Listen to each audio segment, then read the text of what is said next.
Hey, I'm catiewahwah, and it's time for April's most anticipated.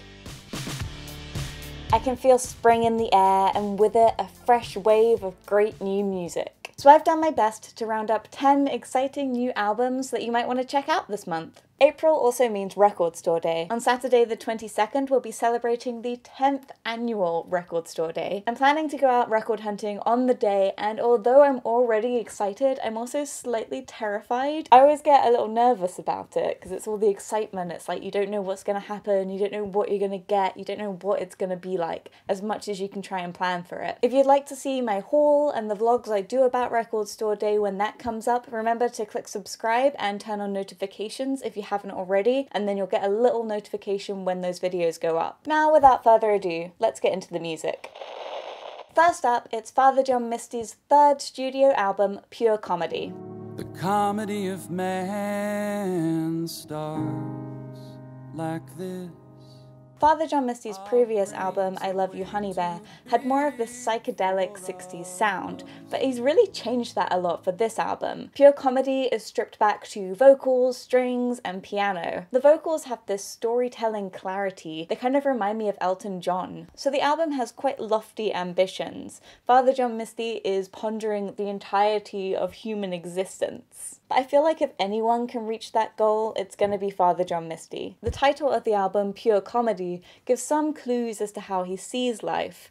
It's this bizarre, cruel joke. I think that the first lines of the title track, which was also released as a single, are quite revealing. The comedy of man starts like this. Our brains are way too big for our mother's hips. And it continues in that vein of these like wry little remarks about human nature and what it is to be human. This is quite a long album. I've heard estimates that it's going to be about 75 to 80 minutes long. So there's a lot of time to cover that philosophical ground. I couldn't mention Father John Misty without mentioning Lana Del Rey. You may know that he has toured with Lana, and he's also appeared in the video for Freak. I find it really interesting to compare this album, Pure Comedy, with Lana Del Rey's album trailer for Lust for Life. There's this whole idea of taking a step back from society at the moment and politics and everything that's going on, and just taking a more thoughtful and philosophical approach to it.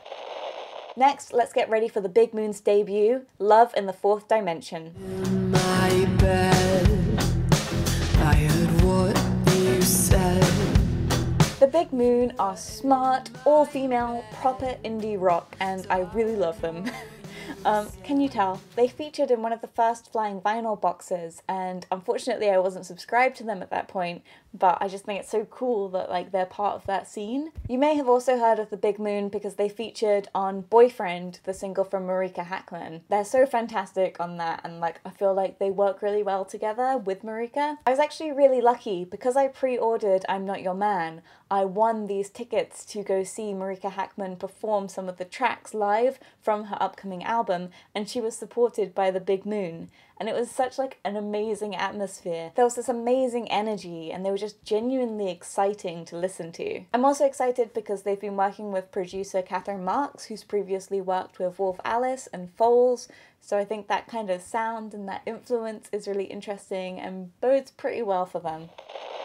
If you're in more of an experimental or artsy mood this month, you might want to try Arca's self-titled album.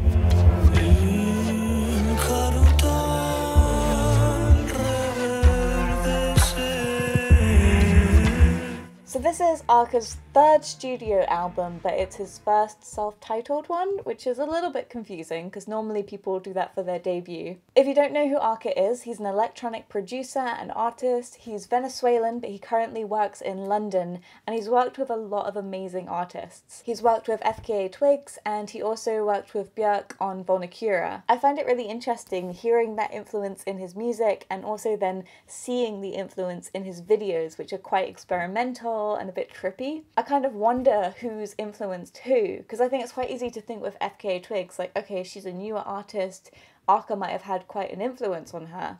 But then some of the things that he's doing in his videos seem quite influenced by Björk, so I don't know if he's worked with those artists and been influenced by them, or if they've been influenced by him, or if it's just like a symbiotic exchange of ideas. So if anyone watching knows of any interviews in which Arca has discussed his influences, I would love to read them. Please let me know in the comments. Arca's also doing something quite interesting with the vinyl releases. So he's releasing the album on vinyl, and then he's simultaneously releasing 2 of the tracks, Reverie and Saunter, as 12-inch singles. This is quite a 90s thing to do, I think, of releasing a 12-inch single of a more like dance electronic track. It really excites me to think of that idea coming back, and it also reminds me of what Björk did with Volnakura, where she released these remixes and different versions in these 12-inch singles. This is also Arca's first album being released through XL Recordings. If you think they sound familiar, it's because they've previously worked with FKA Twigs and also Radiohead.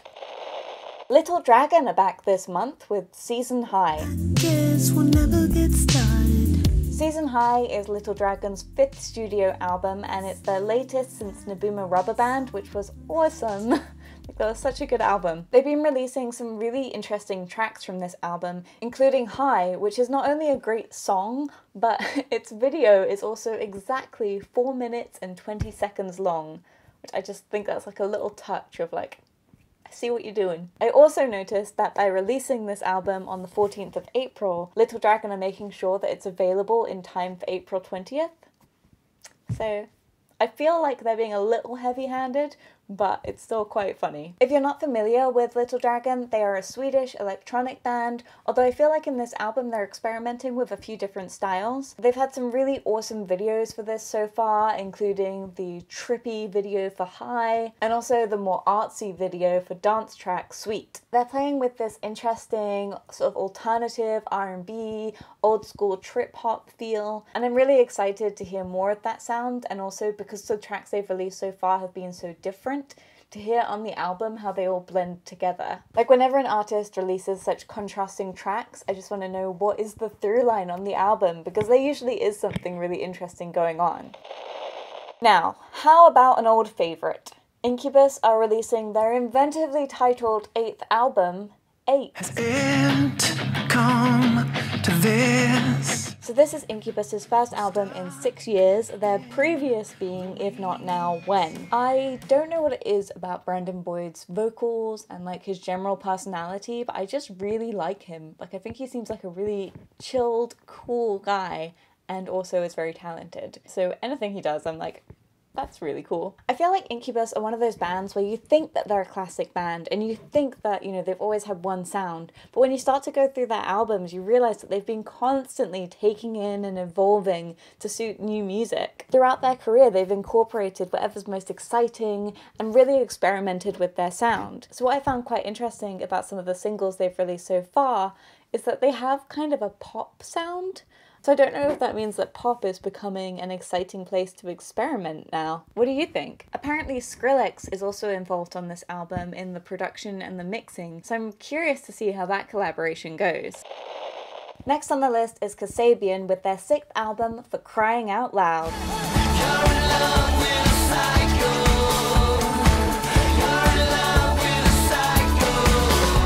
So good to hear Kasabian again. Like I feel like I grew up listening to a lot of them, and then their whole style is just really familiar to me. I also really enjoyed the video that they made for You're in Love with the Psycho. They have some guest appearances from some British actors, including Noel Fielding, and I also think it's quite clearly referencing One Flew Over the Cuckoo's Nest, which is quite exciting. I always like to see those like references in there. They're also back referencing one of their previous albums, but sort of tying it all together I think is a really interesting thing to do. I can't help it, and I know that it's probably bad to like have this song stuck in my head so much, but I get You're in Love with the Psycho stuck in my head all the time now after hearing it. It's such a good song. It's such like a catchy earworm while also being really like well put together. I think Kasabian might also have something coming out for Record Store Day UK, which is exciting. The Cranberries are making the familiar unfamiliar on Something Else. Something Else is going to be the Cranberries' 7th studio album. For it, they've done something really interesting. They've done something else. It's kind of like an acoustic album or an unplugged album. So they've got 3 new songs which are brand new, and then there's 10 new acoustic unplugged versions of previously released songs. I think there's something quite magical about that, kind of revisiting the past and then also adding something special and new to it. I have to say that the orchestral version of Linger is a beauty. It adds all of this extra depth. Like, I love that song anyway, but hearing it in this version just, it's so good. You have to go listen to it. Promise me at the very least that you'll go listen to the new version of Linger. And it's also just really interesting to revisit that song after so much time, because that's kind of what that song is about. It's about leaving things for a greater period of time. It just adds like a whole like meta level to it, which I think is really cool. Next up, Feist is back with her 5th studio album, Pleasure. It's my pleasure in your pleasure. It has been 6 years since Feist released Metals. From what I've heard of this album so far, it's not quite what I associate with Feist usually, but I also find it really exciting. The title track, Pleasure, is another one that will just get stuck in your head. It doesn't quite sound like her, and yet at the same time it does, which I always think is really exciting when an artist is making new music. Like, there's the familiarity, but then there's also, they're still trying new things. They've not settled in one style quite yet. Apparently it was made last winter with Moki and Renaud Letang, and I've seen from the album that apparently Jarvis Cocker co-wrote one of the tracks, which is quite an interesting collaboration there. I found some of the label notes from this album, and I think they do a really good job of summing up what the difference is between this new album, Pleasure, and Feist's previous work. So it says, it's an exploration into emotional limits, encapsulating loneliness, private ritual, secrets, shame, mounting pressures, disconnect, tenderness, rejection, care, and the lack thereof. That's what I got from it. No, I don't want to just like rip the label notes. I just think that's a really good, succinct explanation of the feeling you get from listening to these tracks. Now for a modern master. Mary J. Blige is releasing her 13th album this month, Strength of a Woman. So tell me who's gonna love you like I do? So from what I've heard so far of this album, it really digs deep. It's so full of experience, but it's also like showing off Mary J. Blige's skills, and I just find it really beautiful. It's this interesting dichotomy between strength and vulnerability and kind of combining them, if that's possible. The album is ostensibly about Mary J. Blige's divorce from Kendu Isaacs and how she's handled that and how she's come through that. There's a lot of great collaborations on here, so it features Missy Elliott and Kanye West. I feel like Mary J. Blige is one of those artists who everyone kind of wants to work with, so she can just pull in like a guest on every track if she wants to. I also wanted to draw your attention to something, and that is the iconography of this album. The artwork is absolutely fascinating. The way that Mary J. Blige is kind of sat on this throne and she's, covered in like gold, and I don't know, there's just something about like independence, and that it reminds me of sort of monarchs, like the way that Tudor monarchs were painted, like Elizabeth I. Yeah, I don't know, I think there's like an idea there, but I'm not quite sure what I think about it yet. But if you have any thoughts on that, then do let me know. Finally, the Gorillaz are back with one of the most highly anticipated albums of the year, Humans.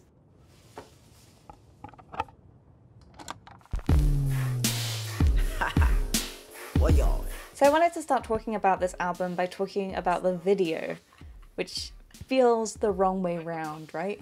It's really incredible. They've made a 360 music video, all animated, so you can play it either in a VR headset or just on your phone, and you like move your phone around, or I think you can also play it on the computer. I don't know how to explain it. Like, my jaw literally dropped while I was watching it. It's that good. It's so good.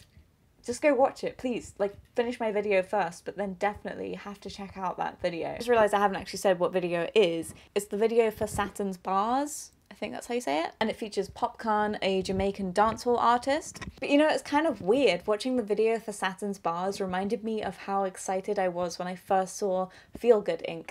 Like, the video is just as revolutionary. And I think it would have been so easy for them to just stick with what they've been doing before and keep, using the same style, but to keep innovating and to keep evoking the same response, even when you've gotten used to the previous innovation. So exciting. And I feel like I've caught the Gorillaz fan bug right now. I mean, I don't know how you couldn't like them. Just seeing a music video's ability to amaze and evoke wonder and awe. Just go watch the video, seriously. Seriously. So that's my top 10 for April, but now I want to know, which releases are you looking forward to this month? Did I miss something really obvious and exciting out? Please let me know in the comments if I did. If you like this video and you're thirsty for more, then please do remember to click subscribe and turn on notifications so that you never miss an upload. Ever. Otherwise, thank you so much for watching. If you enjoyed this video, remember to click like, and I will see you in the next one. Bye!